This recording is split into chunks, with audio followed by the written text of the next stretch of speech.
Okay, I had a guy that wanted a Volkswagen video. He wants to build a motor, and he wants to see some different stuff, and he had some training questions. So I got it all laid out. We're gonna go through it. So if you hate Volkswagens, you probably want to not watch this one. But we're gonna go over a couple different things here, and I've got everything laid out. Hopefully we can touch on a couple different things, and you can get an idea of which way you want to go. First off, we'll start with this crank. This is a stock crank with counterweights welded on it. So they start with a stock German forged crank, and they weld the counterweights on there, and they balance it, and that's called a counterweighted 69 stroke stock crank 8 dowd. Scat makes one of these cranks. The counterweight's made on the crank. It's all one piece. It's not as strong. It's cast. It's not forged. They do make a forged crank, but the one that they'll sell you is not forged. It's a cast crank. It's got counterweights, and they're good to about 90 horsepower. That stock crank right there will make about 200. You know, it'll hold up to 200. The crank doesn't make the power necessarily. The cylinder heads and the camshaft do. But this crank would actually be more dependable in a race situation than this 4130 one-piece forged empty crank. Now this is an 82 stroke stroker crank, one piece forging, 4340 steel, but it's made in China.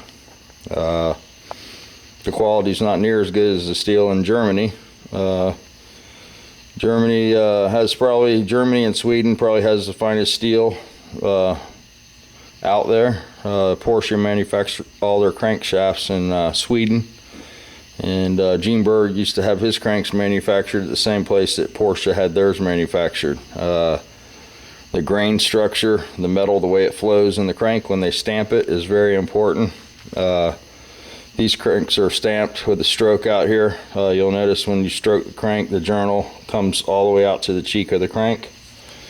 And then here's a 69 stroke. You can see we still have some cheek left. You know, the rod rides down in, their journal's not extended out.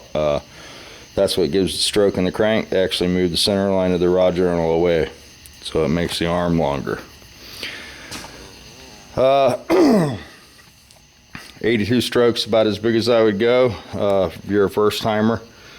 Volkswagen rods on an 82 crank can be fairly tight in a stock case. You have to do a lot of grinding, a lot of cutting, a lot of clearancing.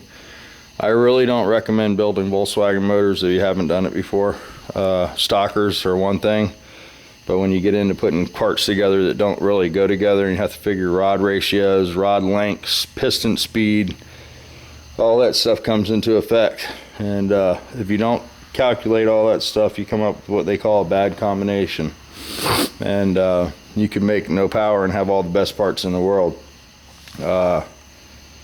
Some of the hand fabrication you'll have to do, and they do have camshafts with small base circles on them to clearance stroker rods and stuff. Now this is an old school cam clearance for Volkswagen rods. You can see it's been cut, ground, Swiss cheesed as they call it. Those notches are so the crank and the rods can clear the camshaft as it swings around inside the motor. This is a stock cam, not a stock cam, but a cam that hasn't been clearanced. This is actually a small base circle camshaft. This is a helix gear. It's got a little slight curve to the gear. These are quiet. These are your straight cut gears. You know, these take the load off the cam bearings, unload the thrust bearing, but they do have a nasty side effect on any motor. A lot of guys like to put gear drives in their car. They like the way they sound. They sound like sort of like a blower, but all the harmonics is translated from the crankshaft right into the cam gear, through the camshaft, up through the lifters, into the valve springs. And straight cut gears will kill valve springs. So if you are going to run straight cut gears, you have to maintenance the valve springs more often. The harmonics travels through the crank, into this gear, into the cam, through the lifters, right into the springs, and it'll actually flatten the spring out. That's why on the American cars, the gear drive was sort of the first thing they came out with. They used the gear drive on the alcohol cars and the top fuel cars, but we're changing the springs on those every other pass, or every pass, whatever is necessary. And in the sportsman classes and stuff, they've gone to the belt drives, the Jessel sets, the setups with a rubber belt. And the reason for that is the rubber belt soaks all the harmonics out of the motor and doesn't translate it up into the camshaft, into the valve train. So it's an important thing to think about. I would go with the standard cam gears. These sound cool, but they do cause you some issues. Something else that's pretty popular that takes some consideration is these Scat Lifters, these called Luba lifters, and they have the little hole in there. We went through a spell where the cams were wiping out. You know, you put a camshaft in a Volkswagen, you start the motor up, and the camshaft's done, wiping the lobes off the cams. So Scat makes a lifter, Engel makes a cam, Scat makes cams. A lot of guys mismatch the parts. So use an Engel cam with a Scat lifter, or a Wiseman lifter with a Scat cam, and vice versa. You want to try to match your stuff up. I like the Engel stuff, you know. They have the Engel cam, and they sell the Engel lifters, and the lifters are laser engraved. They say Engel right on them. That's the setup you want. Now, whether you go with a high lift cam or if you go with a, you know, regular ratio, 1-to-1 ratio cam, that's a lot of decision on budget. You know, we talked about the different rocker arms. We have these solid shaft stock rockers with swivel feet. The solid shafts, spacers put in them. We've eliminated all the wafy washers. You can build these rockers for about 60-70 bucks. You know, you can't really buy these adjusters anymore. You're gonna have to go with like a Scat adjuster or something like that, and they do break. This is a Berg rocker. You can find these on the Samba used for like 600, 700, 800 bucks is usually the going rate. This is what I would recommend.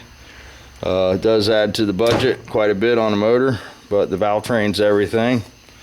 And when you go with the high ratio rocker, it enables you to split the lift on the cam. You can get half your lift out of your rocker arm and half the lift at the cam. So you don't have such a radical profile on the cam. This is a ratio rocker cam, you know, and you can see the lobe design on this cam is very round, almost like a roller design. And let's see if I can find the 110 over here, and I'll show you the difference in the lobe configuration.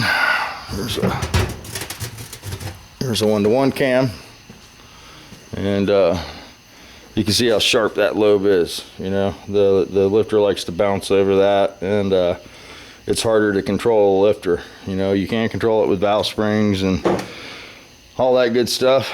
We're not going to talk about cylinder heads a whole lot, because you guys are, you know, you got this guy in particular, he's going to get his heads from CB Performance. They'll come set up pretty much.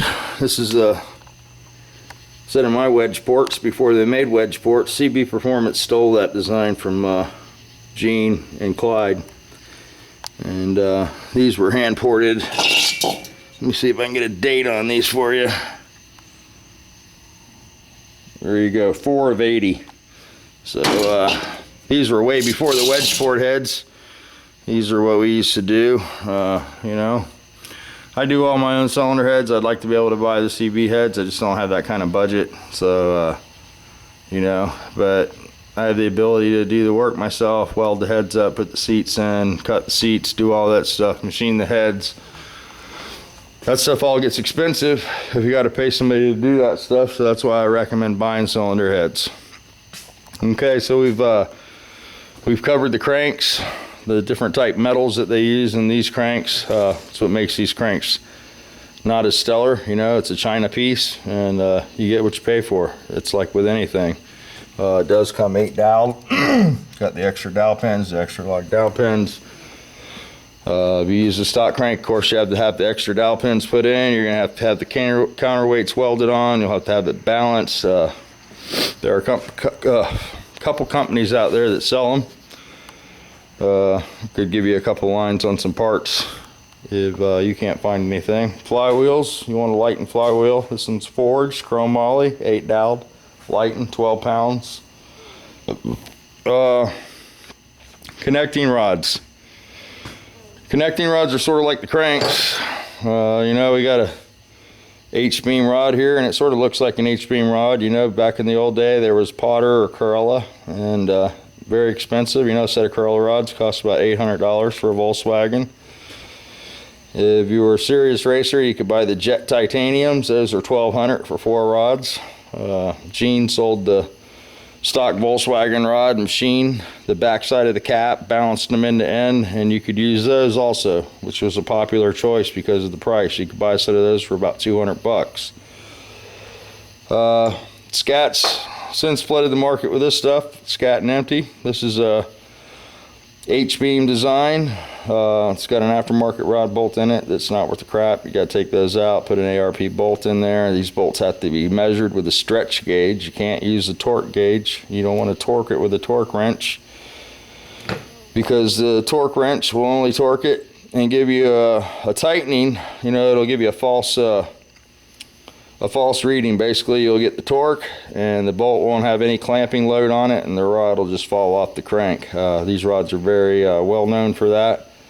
You want to have a stretch gauge, and what a stretch gauge does is it actually measures the length of the bolt, and this bolt needs to actually stretch about 6 thousandths for it to have the clamping ability to hold the rod tight. So that's another important thing. You can buy a stretch gauge from Summit. You know, if you're using the Volkswagen rod, you don't have to worry about that. You tighten that, you know, 37 foot-pounds, 40 foot-pounds. That rod's not coming off. This rod here will cause you some serious heartache.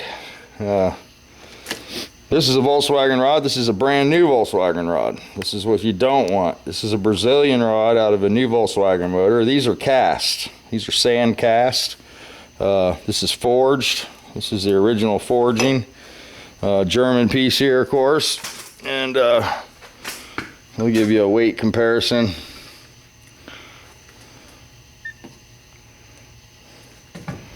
So the stock rod is 597 grams. The stock cast rod is 612 grams. So a little heavier because it's bulkier. They had to make it bigger so it wouldn't break, but they still break. And then our stock H-beam scat rod there is 570, so almost 30 grams lighter. That's going to make the piston accelerate quite a bit faster. And then you can see the difference in the length of these rods also. One's a 550 and one's a standard Volkswagen length. Usually you shorten the rod when you add stroke to it. Depending on what stroke you go to, you know, we'll have to figure out, you know, what you want there. So we've covered cranks, we've covered the cams, we've covered the rocker arms. Now we got the pistons here. This is a 94. This is a 94 that's been worked, you know, clean, deburred. It's in the process of being prepared. The crown's been rounded off. This presses the detonation, protects the top ring. This is a stock one right out of the box, sort of you know, not so nice looking. It has to be dressed up.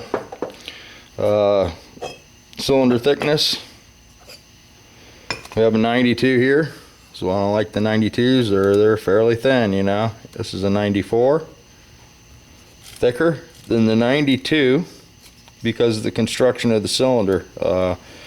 They knew that the 92 was, you know, not a good setup. It failed a lot. These crack at the top here. You know, there's not a lot of support at the top of the cylinder, and they tend to break here. This is much thicker. These are the ones that I like to run. This is a 90.5. It's even thicker yet. You can see this is the cat's meow. 82 by 90.5, so 2110.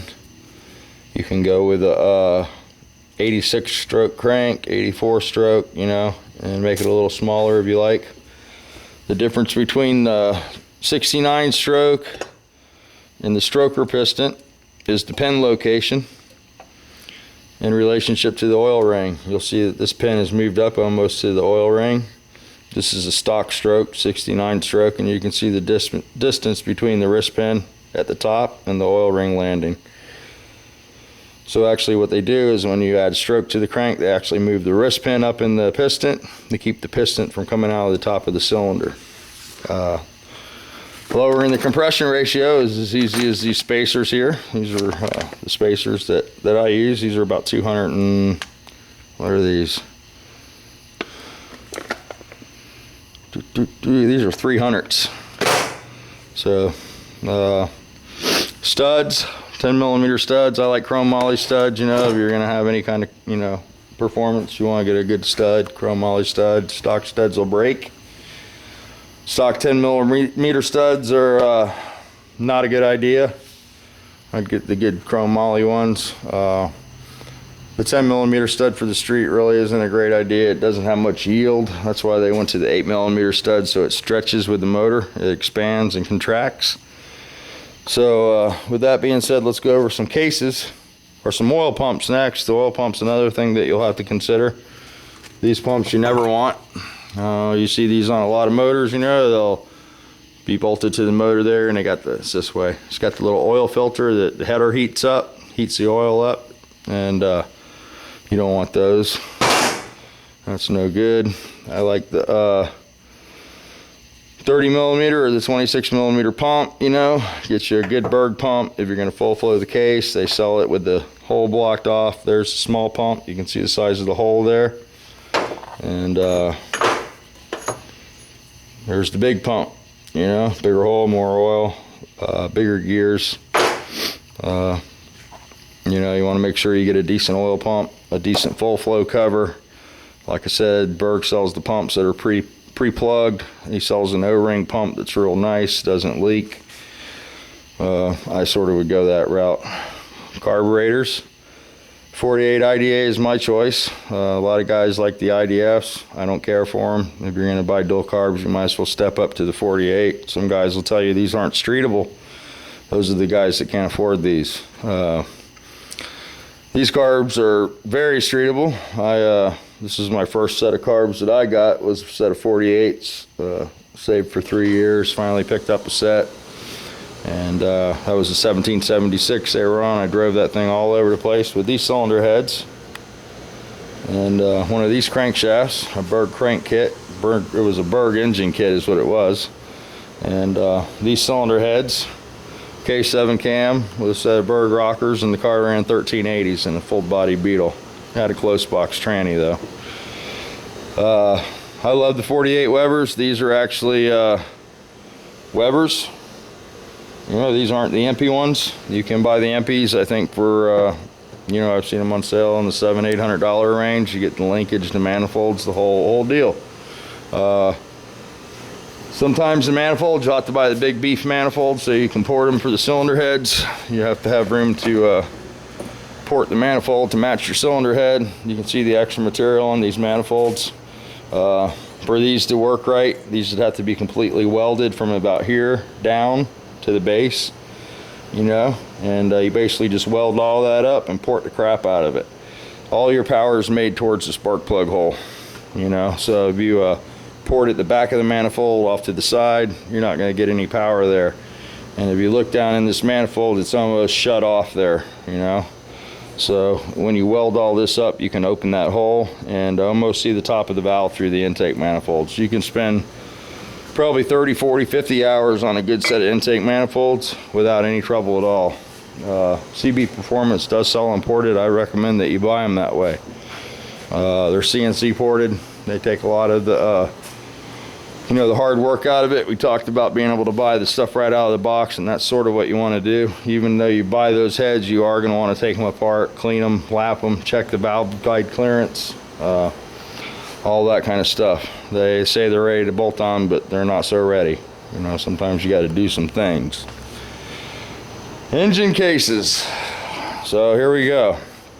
We got a old super case here. This is a case that's cut out for 90.5s or 92s, whichever you prefer. Full flowed. welded behind number 3. This case has been line bored, which I don't really like about it. This is what they call an old super case. You know, I built this motor for a guy, and it ended up, you know, I got the whole motor built, and then ended up looking at the case. Usually when they do a super case, it's a universal, and it'll have the mounts for a bus. And this one didn't, so that's how I ended up with this case. I ended up having to take the whole motor apart and actually have another case cut. You know, I had when I built this motor, I had this case cut at the same time. This is a 94 case, and you can see the 94s are right to the stud location, the insert. It's very close. So you can picture if you had a 10mm insert in here, that you would be hanging out into this hole. So it's another thing to consider with the 10mm studs. These super cases do come with the studs, 10mm. You can get them 10R8. You know, I got this one with 10s, but I did buy the chrome moly studs. So this case is this is the new super case. I like these cases a lot. This particular case isn't from CB Performance. CB Performance is a little better on their cases. This ledge won't be in your case if you buy it from CB. They put them up on the CNC machine and square these to the center line of the crank, and they hone the lifter holes, and they do a little bit of prep work on the case that you would have to do if you didn't buy the CB case. You can see these inserts are quite a bit thinner than the 8mm insert. You know, the 8mm insert's a little thicker.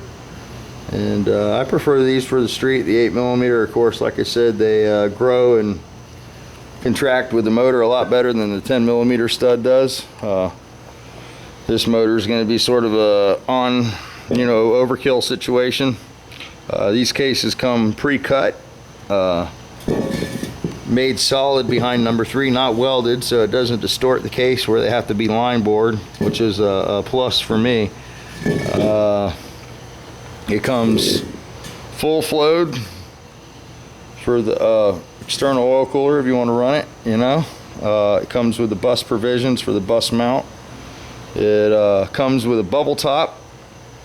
See, the top of the case here is raised up, and you can run up to an 86 stroke crank, or it'll drop right in there. That's nice, you know, if you're building a big motor. You don't have to do a lot of hand fabrication. Everything fits. There's plenty of room for the rods to fly around in there.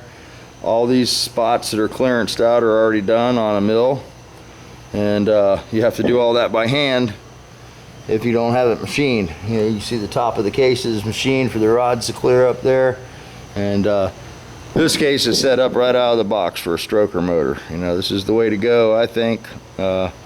A stock case, even if you have a stock case in your possession, this case right here is one that I just had done. So, you know, depending on your area, these prices will vary. But in my area, it was 80 bucks to have the inserts put in. It was $25 a hole to cut the case. So we're at $280 to cut the cylinders, put the inserts in. $60 to full flow the case, to tap it, clearance it for the fitting. So that's $280 plus 60. So now we're up about 310, 320, and you know, we haven't bought studs yet. Of course, you're gonna have to buy studs with any motor you buy, your bearings, all that stuff. But you know, you could very easily have $380, $350 in machine work. If you want to throw a line bore in on that, you know, you're gonna have to throw another $100.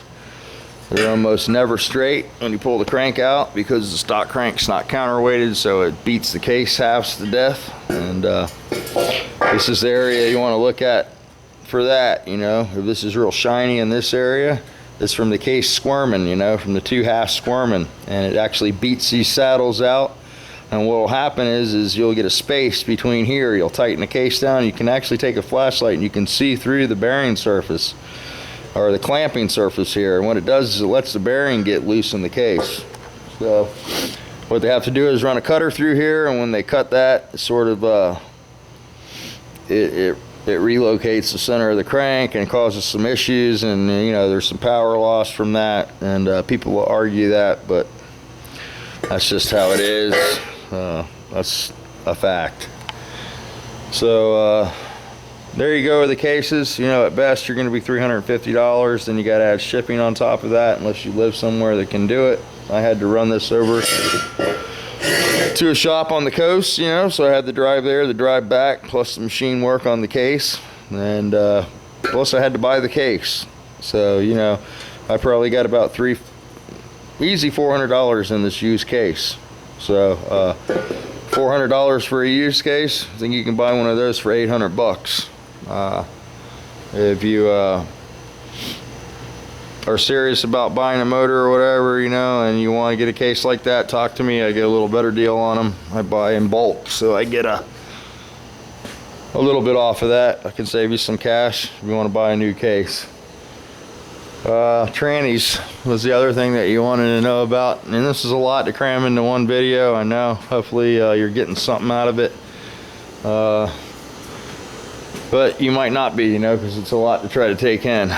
You asked about a Rhino case. This is a Rhino case right here, and this is an aftermarket Volkswagen transmission case made by Volkswagen. These are manufactured for the tanks, along with those 041 cylinder heads. That's where they originated from the tank. They put a bigger intake valve in them with the stock exhaust valve, and these cases were utilized. They were mid-engine setup, and that's why all the gussets are on top of these cases. The problem with the gussets being up here, unless you're a mid-engine guy, is all the loads on the bottom of the case. This is where the disc's trying to push out of the bottom of the case. Usually we'll weld gussets here. We'll have the gussets welded on the bottom of the case, and this case has been through bolted. This is something that Scooter and Noel do. They came up with this, and you see this bolt here that goes through the case. This hole right here is not factory, and it's drilled all the way through the case, through the stud, or through the gussets there, all the way through this other side of the case, and actually drill through the side plates, and it adds an extra bolt right here at the bottom of the case, and that will make the case live quite a bit, keep the side covers tight on the case, and it's an easy mod, doesn't cost a lot of money, and it pays big dividends. You can see how thin the case is here at the critical section. You know, it's no thicker than a factory case. And for my race car, we use a 72 gearbox, and it utilizes the chromoly single nut to hold the pinion in, where this one holds 4 bolts. It's got a pinion plate with these 4 bolts here, and first time you drop the hammer with any horsepower, that plate bends, it deflects, and then, you know, the pinion bearing's loose from there on out. And you can do some modifications, put a Timken bearing in the front of the gearbox to keep the pinion from trying to push out of the case. The ring gear is trying to drive that pinion out of there every time you drop the hammer. You know, this case is designed for 50 horsepower, and you're trying to put 160, 200, you know, in my case 400 horsepower to the ground. Turbo cars are almost always easier on trannies than aspirated motors. Aspirated motors, you seem to leave at a much higher RPM, you know, 10,000 RPMs, and you're dumping the clutch at 10,000 RPM. You're spiking the tranny really hard, and unless you got quite a bit of horsepower, it can be really hard to control the tire speed. You're not going to get into all that if you're not going to be drag racing a lot. You're just going to be a weekend warrior. You know, you can definitely build something. But this is a late model case. This utilizes the circle nut. Basically, it's a big chromoly nut, and it tightens down on this, and well, it tightens from this side and pulls the bearing through the case. But it doesn't have the 4 bolts like this. It's just one big nut. The other thing we were talking about was the Synchro Reins on the tranny. Here comes Andrea from the Kid Run. Let me grab this for you. Excuse the darkness. And this gear is very dirty. This is just for illustration purposes. Here's a stock tranny stock gear out of a tranny. The brass piece is your synchronizer, which is stuck to the hub. This inner piece is the actual gear, which is this piece, the gear. And a lot of people think that the gear actually drives the car, which is a misconception. You almost never break these. This is the piece that locks into the dogs, and it's called the Synchro Hub, and it is pressed onto the gear. And you can see the gear here on the inside, and you can see this little lip right here. That's the Synchro Hub. And what happens is when you get into a certain horsepower level, these are just pressed over this gear, the Synchro Hub. And what happens is this hub will spin on the gear. So the way you eliminate that is you TIG weld this seam up, and then you got to sand these flat, of course, and rebuild your stack and all that stuff. Transmissions are quite involved. Rancho's made it affordable for the masses. I send a lot of guys to Rancho just because they have the ability to talk to you on the phone, and they have a wide variety of stuff in stock, and they can get pretty much anything out to you. And with anything, when you produce stuff in mass quantities, they do have issues sometimes, but they're a company that stands behind their stuff pretty well. So that's one good thing about Rancho. If you want to buy a complete tranny, I sell trannies too, so it just depends on what you want to do.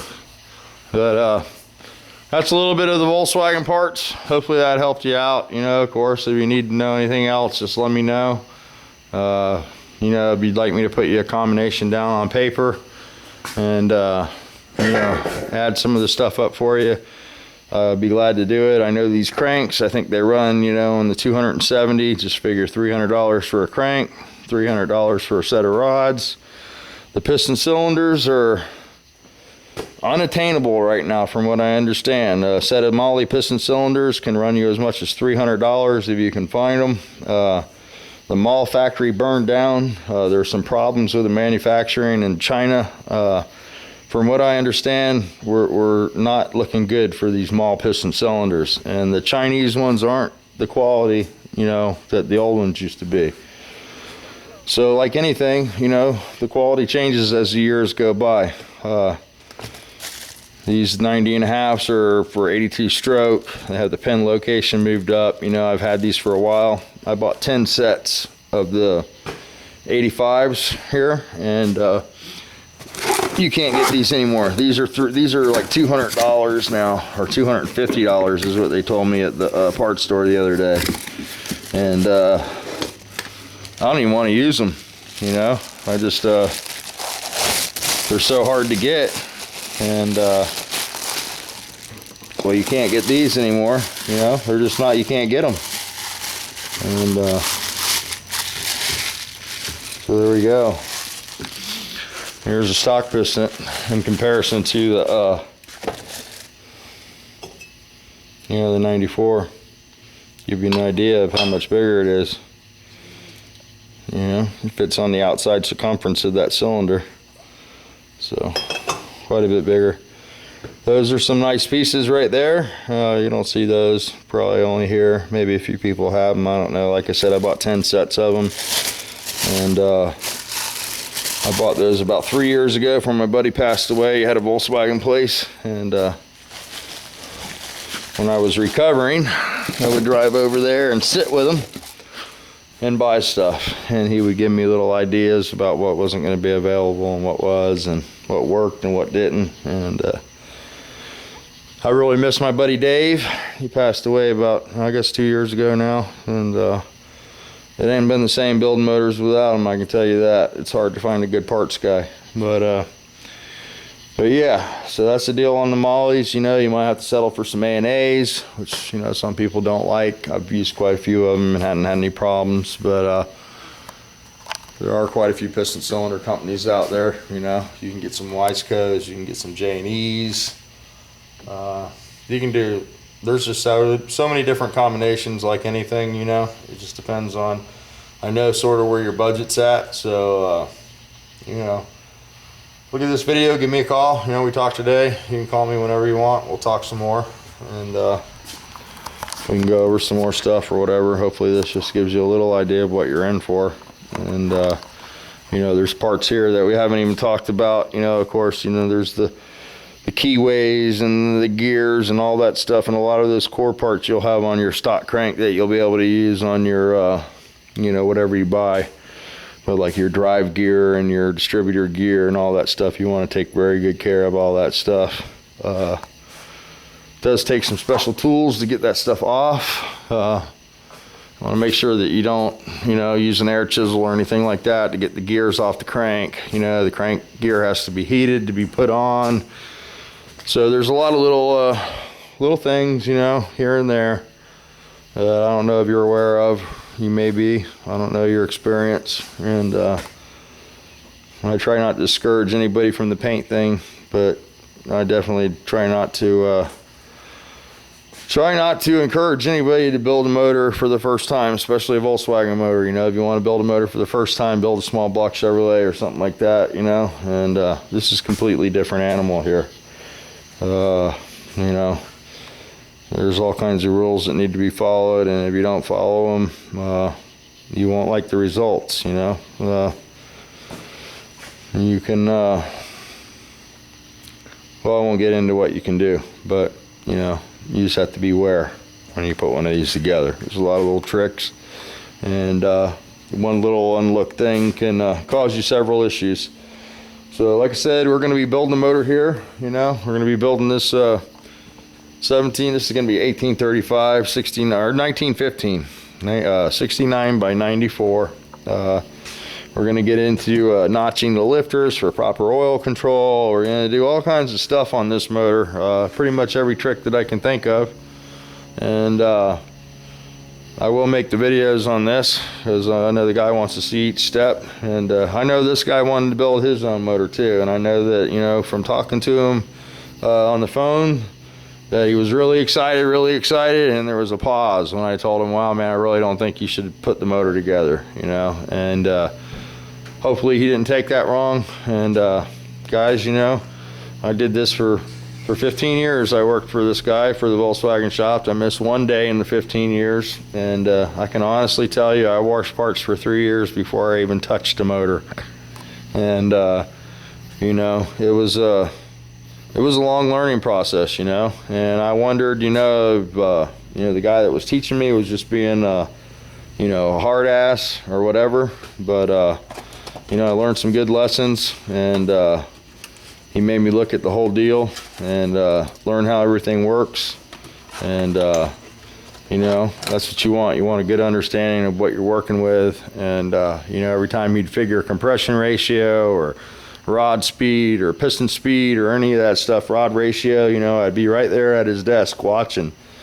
And you know, I watched for 3 years, and I'm not going to say the first motor wasn't without mistakes. You know, I bought a Gene engine kit, and I put that motor together myself. You know, I insisted on putting it together myself. I think the engine kit back in the 80s was about $1,200. You got the crank, set of rods, set of balanced piston cylinders, a flywheel. And, you know, I had to buy the cam, buy the lifters, buy the rocker arms, and buy the cylinder heads, of course. And that motor blew up the first week. Ended up setting the end play, which is another, you know, another thing that has to be set up is the end play of the crankshaft. And that's when you tighten the flywheel. There's shims in between the rear bearing and this surface here. I had too much end play, and it knocked the wrist pin keeper out. You know, it was working the rod back and forth in the piston, pushed the keeper out, the wrist pin came out and worked right through the cylinder, filled the motor up with metal, and that was the end of my Gene motor. After that, I went to a stock crank, 8-doweled it, and built what we call a grenade motor. And but I did learn some lessons, and some of them were hard, you know. So there's all kinds of little tricks, there's all kinds of little things that you have to do, and I'd be glad to help you with it if you insist on doing it yourself. But you know, whatever, we'll talk some more on the phone. Hopefully this helps you out. I'll go ahead and put this up for you, and hopefully it wasn't too much to take in. And hopefully, you know, you got a little bit out of it. I don't know if you did or not. Like I said, it's a lot to show you, you know, a short amount of time. And I'm sure I missed some stuff, but you know, we made an effort, so it's your first introduction to it, and we'll do some more videos for you. So until then, take it easy, guys.